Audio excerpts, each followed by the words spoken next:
So there you have it. We were successful and assembled one working laptop out of two broken ones. The one that I just purchased for 24 bucks had a working video card in it, which I was hoping for. So the issue that it has is with a motherboard, but the busted one that I had from a while ago had a good motherboard, but I didn't have a video card for it. So putting those two together means I got a working system.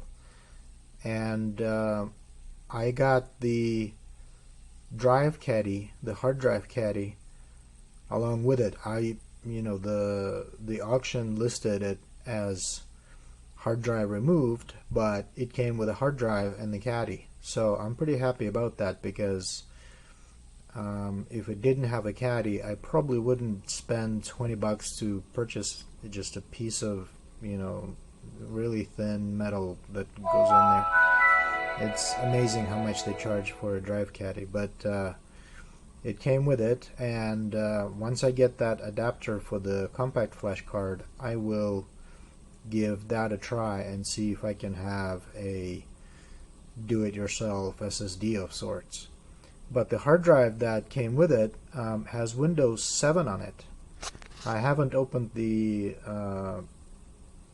File Explorer yet to see if there are any files. It looks like a clean install, so somebody did a clean install. And at first I booted it up with the 256 megabytes of memory that I had in the beater laptop, and amazingly Windows 7 actually booted up with that and actually ran.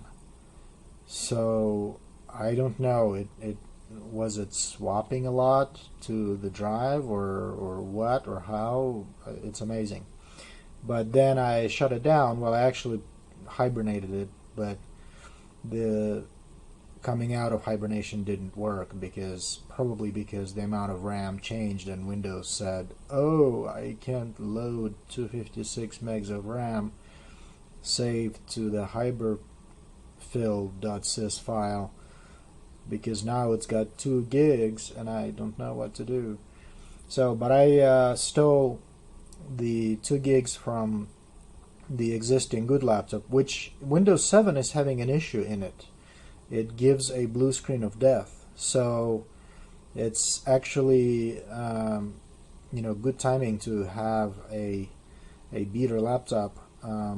Well, it's not a beater now. I put together with good parts from both, so it's actually in really good shape. The only thing on the bottom base I didn't notice right away is that, where's my swap camera button?